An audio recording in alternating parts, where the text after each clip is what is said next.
You know, there was a time when I was completely obsessed with my kitchen. Whether it was trying out new recipes, baking marathons, or collecting cute coffee mugs, I went all in. And before I knew it, my kitchen had turned into a clutter kingdom.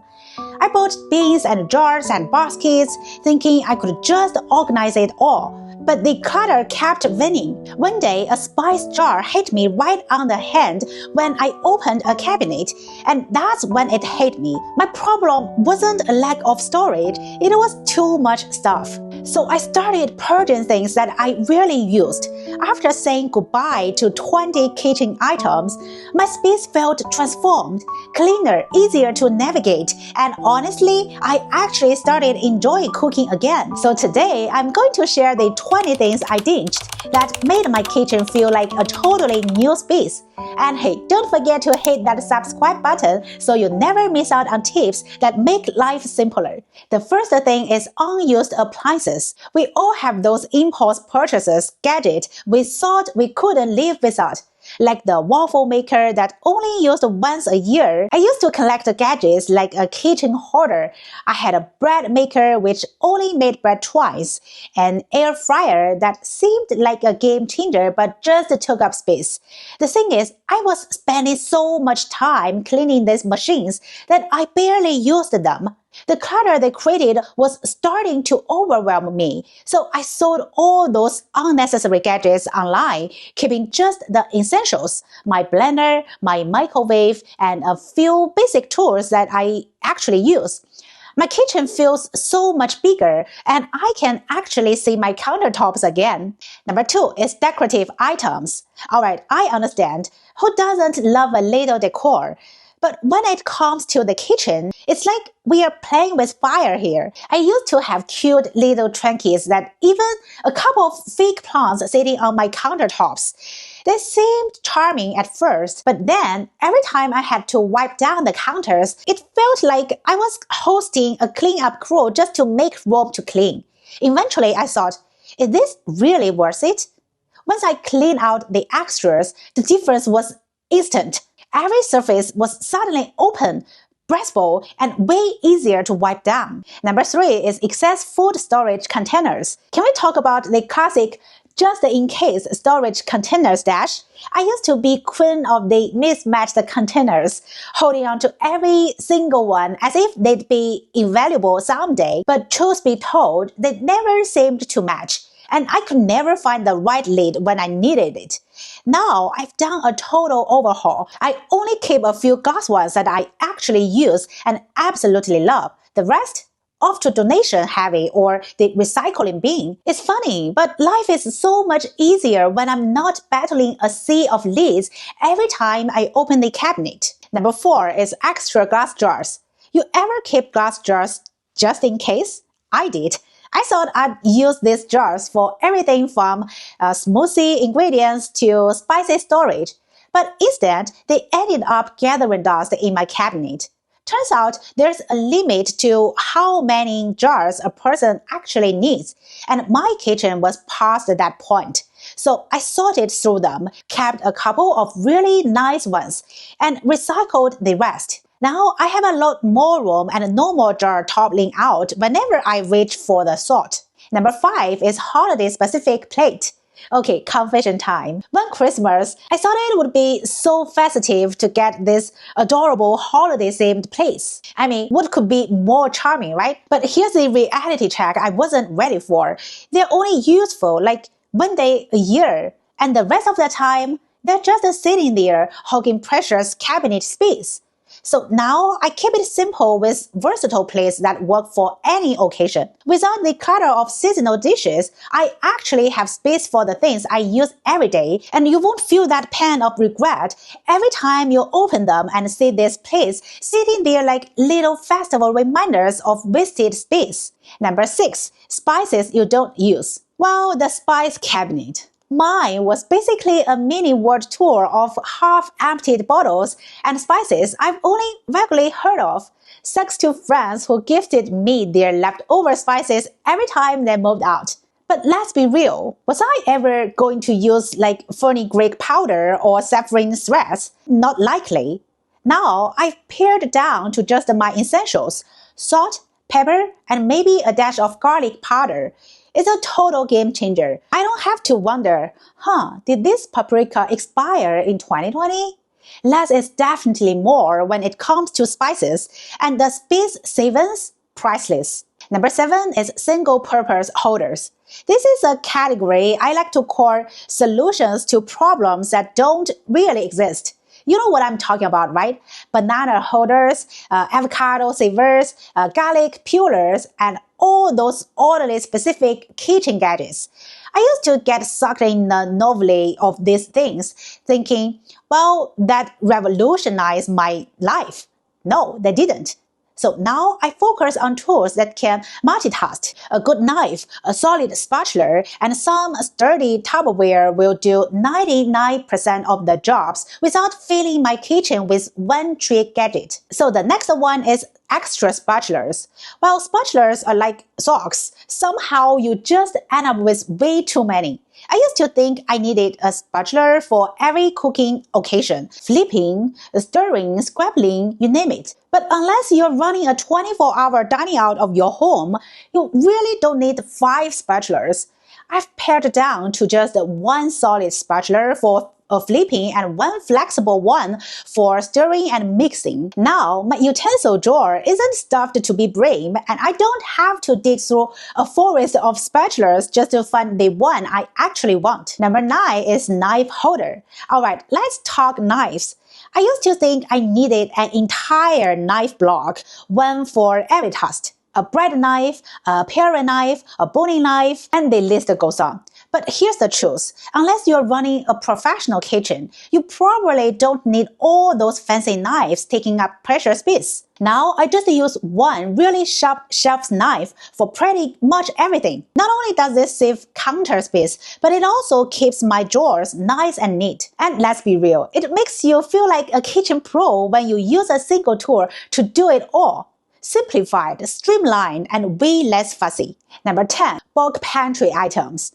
I used to buy pantry staples like pasta, rice, and canned goods in bulk, thinking I was being super prepared. I mean, who doesn't love a good deal on a 10-pack of spaghetti, right? But here's the thing, I'd buy all these items and then just forget about them. It wasn't long before I realized this is just creating chaos in my kitchen.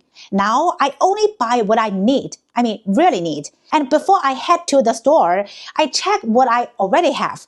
It's like doing a mini inventory every time. And guess what? No more expired cans of beans lurking in the back of the pantry. This not only saves me space, but helps me avoid waste and saves money in the long run. Number 11, baking items. I've had my fair share of baking phases where I went a little overboard on all the tools and gadgets that promised to make me the next Mary Berry. I had everything like cupcake tins, tart pans, cookie cutters, fancy pipe bags, and don't even get me started on the different kinds of rolling pins. But here's the reality check. After a few baking binges, those tools just sat there, collecting dust in my cabinets. So I did the sensible thing and passed them on to a friend who actually loved to bake. Now I don't feel guilty about having unused gadgets cluttering my kitchen, and my friend is thrilled to have some new tools to play with. It's a win-win situation. If you are not really into baking, don't hold on to all that stuff just in case. Declutter and let it go. Number 12 is pots and pans sets. I just love new pots and pan sets, but still I ended up using only 1 or 2 pieces from the entire set. So I've pared down to 1 large pot and 1 versatile pan. Seriously, these 2 pieces do everything, from boiling pasta to frying eggs to making stews. I'm no longer overwhelmed by all the pots and pans I didn't even need. My kitchen feels lighter and I'm cooking more efficiently. With less clutter to deal with, this simple beauty of not needing a full set of cookware has made me rethink a lot of my other kitchen must-haves. Number 13 is extra water bottles. Okay, let's talk about water bottles. I used to think I needed one for the gym and one for hiking, one for walk, and one for travel. You get the idea, right? But the reality is, I only need a couple of good quality water bottles to get me through the day. I'm not training for a marathon. I'm just trying to stay hydrated. Now, instead of having a dozen bottles cluttering up my space, I've streamlined it. And honestly, it feels like a breath of fresh air. Plus, it's way easier to keep track of just a couple than to deal with an army of mismatched bottles. Simple, functional, and much less stressful. Number 14 is excess cleaning products. I used to have a stash of cleaning products that could have supplied a small business. But here's the kicker. I never needed most of them. So now I stick to just a couple of multi-purpose products. One for countertops, one for floors, and a basic all-purpose cleaner that works on pretty much everything else.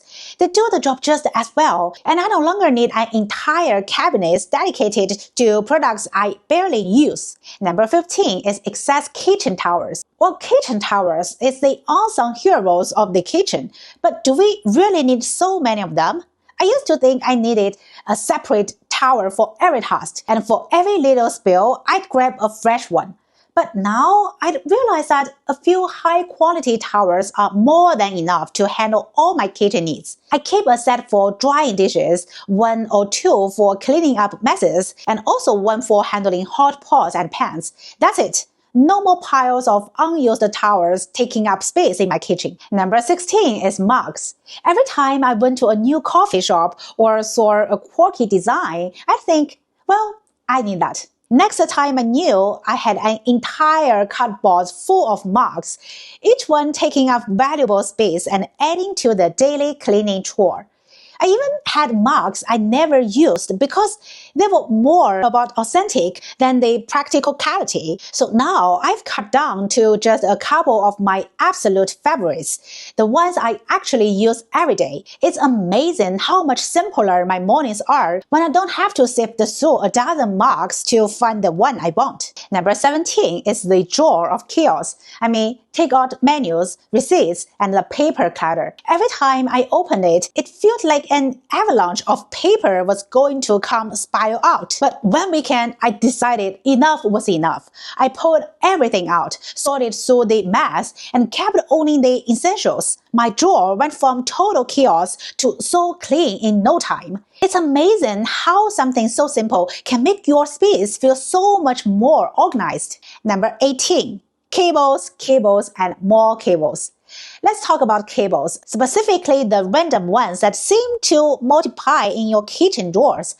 I had chargers for blenders I didn't even own anymore, adapters for appliances I hadn't used in ages, and wires for gadgets I had completely forgotten. But here's the thing. Once I decided to tackle the cable clutter, it was like a weight was lifted off my shoulders. I went through each cable, kept the ones I actually use, and toasted the rest. Now my kitchen drawer looks neat and tidy, and I don't have to waste the time digging through a tangled mess of cord every time I need something. Number 19 is loose lids and bits. Well, I'm talking about the straight Tupperware lids with no containers. The plastic tops that once fit something but now have no clue where they belong. But after a little spring cleaning, I felt an overwhelming sense of relief. I sorted through all those stray bits, toasted the lids that had no match, and kept only the containers and lids that actually made sense. Wow, let me tell you, the satisfaction of finally tossing out those useless bits was real. It's one of those small wins that really make a difference. Number 20 is stop buying more. Alright, here's a big one. The ultimate decluttering hack is stop buying more stuff. I know it sounds simple, but it's huge. It's kind of like cleaning out your closet only to keep buying new clothes every month. If you're constantly adding to the clutter, you're not really getting anywhere. This rule has kept my kitchen from slipping back into chaos, and I've noticed that my space feels calmer and more functional. Plus, I'm not constantly battling with the feeling that that's too much stuff around. Remember, every time you let go of something you don't need, you're reclaiming space and energy for things you truly value. If you found these tips helpful, hit that subscribe button for more on decluttering minimalist hacks and making your life simpler. Until next time, bye!